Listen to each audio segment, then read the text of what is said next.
Right now, somewhere in your kitchen, there is food, maybe a lot of it. A refrigerator stocked without much thought. A cupboard with things you bought and forgot about. Food so available that you have probably thrown some of it away this week without thinking twice. This is so normal to you that it does not feel like anything at all. But for the vast majority of human history, what you have in that kitchen right now would have been the most astonishing thing a person could imagine. And the season that made it most astonishing was winter. Winter was not a backdrop. It was not a mood. It was a biological crisis that arrived on schedule every single year. And your ancestors had to survive it with nothing but their bodies, their knowledge, and each other. No grocery store. No preserved food shipped from a warmer continent. No option to simply order something. Just the land, stripped bare, frozen solid, offering almost nothing. And yet here you are, which means they found a way. Many ways, actually. And the story of how they did it will change the way you think about hunger, about your own body, and about what it actually means to be human. Start with what winter actually took away. In temperate and northern climates, the shift from autumn to winter was a stripping. Plant foods vanished almost entirely. Fruits, gone. Leafy greens, gone. Most roots became locked under frozen ground. Insects disappeared. Small animals went into hibernation or became nearly impossible to find. The rivers and lakes froze over, cutting off fish. Even large game animals became leaner, harder to track, and more dangerous to hunt in deep snow. Everything that had sustained your ancestors through spring, summer, and autumn either died, hid, or moved somewhere else. Winter was not just cold, it was empty. Paleoanthropologist Richard Wrangham at Harvard University has argued that the human body and human behavior were shaped fundamentally by the need to solve recurring food scarcity. His research into the cooking hypothesis suggests that the ability to process and preserve food changed the trajectory of human evolution itself. And nowhere was that pressure more intense than in the seasonal famine of winter. The question your ancestors faced was not just what to eat. It was how to think far enough ahead to still be alive when spring came back. The first answer was fat. Not fat as a dietary concept the way you might think of it today. Fat as survival currency. When large animals were killed in autumn, every scrap of fat was treated as the most precious thing in the world. Not the muscle meat. Fat. Because fat is calorically dense in a way that lean protein alone cannot match. Anthropologist Paul Shepard documented how hunter-gatherer groups across the northern hemisphere developed an almost obsessive relationship with animal fat during seasonal transitions. Bone marrow was cracked open and eaten raw or boiled. Brain tissue was consumed. Organ fat was rendered and stored. Fat from around the kidneys of large animals, what some cultures called leaf fat, was considered a prize beyond anything else the animal offered. Your body already knows this. There is a reason fatty foods feel deeply satisfying in a way that lean protein alone does not. Your brain's reward system responds to dietary fat with a particular intensity because, for hundreds of thousands of years, finding fat in winter was the difference between living and not. That craving is not a weakness. It is an ancient calculation, still running. But fat alone could not carry a group through a full winter. Your ancestors also needed to think in time.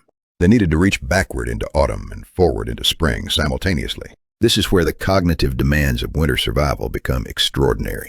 Because surviving winter required planning at a scale that almost no other animal attempts. Archaeologist Steven Kuhn at the University of Arizona has spent decades studying the material culture of early humans, and his work shows that by at least 100,000 years ago, humans were caching food, storing it, hiding it, planning for a future moment of need rather than consuming everything immediately. This is not a small thing. This is a fundamental cognitive leap. A hyena does not store food for a season. A lion does not plan 3 months ahead.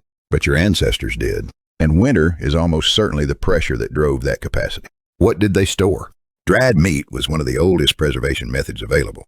Cut thin and dried in wind and sun during the warmer months, meat could last long enough to be a meaningful winter resource.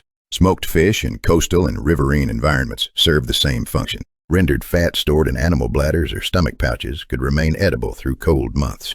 Berries and certain plant foods could be dried and carried. Root vegetables could be cached in underground pits where the cold of the earth preserved them without freezing them solid. These were not random acts. They were systematic, seasonal, deliberate behaviors requiring memory, coordination, and a theory of the future. Think about what that means for the human mind. The need to survive winter did not just feed your ancestors. It may have built the cognitive architecture that makes you capable of long-term planning at all. Every time you save money, delay gratification, or think about next year, you are running a mental program that winter may have written into your species over hundreds of thousands of years of brutal seasonal selection. But even with stored food and fat reserves, there were winters that broke the math. Winters that went longer than expected. Winters after a failed autumn hunt. Winters after disease took the most experienced hunters in a group. And in those winters, your ancestors ate things that would seem impossible to you today. Bark. Specifically, the soft inner cambium layer of certain trees, which contains starches and can be processed into a paste that provides minimal but real calories. Lichens scraped from rocks, boiled until edible. Dried hides that had been set aside as clothing, boiled into a broth that provided some collagen and fat. The stomach contents of hunted animals, which sometimes contain partially digested plant matter that would otherwise be unavailable in a frozen landscape. In the very worst winters, survival pushed into territory that is almost incomprehensible from inside a modern kitchen. Researcher Clive Finlayson at the Gibraltar Museum has documented evidence that Neanderthals, who survived some of the harshest Ice Age winters in European history, ate an extraordinarily flexible diet that shifted dramatically with the season. Isotopic analysis of Neanderthal bones shows that in winter, their diet became almost entirely carnivorous, shifting heavily toward large game and whatever fat could be extracted from every part of the carcass. They did not choose this. The landscape chose it for them. And they survived it for hundreds of thousands of years, in conditions that would kill most modern humans within days. Here is what is remarkable about all of this.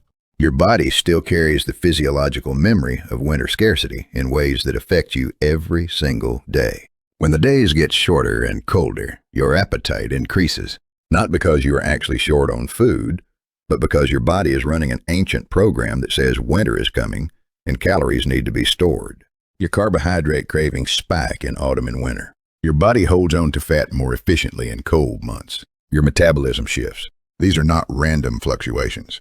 They are the finely tuned remnants of a survival system built by thousands of winters, encoded into your hormones and your hunger signals and your relationship with food. Leptin, the hormone that tells your brain you have enough fat stored and can stop eating, is regulated in part by seasonal light cues. As daylight shortens, leptin sensitivity decreases, meaning your brain becomes slightly harder to convince that you are full. Your ancestors needed this. You are living in a body that still thinks it might need to survive until April on whatever it can store right now. So when winter comes and you find yourself craving heavier foods, eating more than you need, feeling a pull toward warmth and stillness and rest, understand what that is. It is not laziness. It is not weakness. It is a system so old and so well tested that it carried your entire lineage through every winter the earth has ever thrown at them.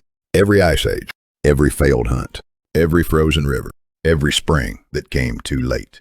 Right now, somewhere in your kitchen, there is food. Enough food that the hungriest winter your ancestors ever survived would have seemed like a miracle. You are standing at the end of an unbroken chain of people who figured out how to make it to spring, who cracked the marrow bones, who dried the meat in autumn wind, who cached the roots and rationed the fat and made broth from things you would never consider food, who survived every single winter that tried to stop them from getting to you. That food in your kitchen is not ordinary. It is the end of the longest survival story ever told.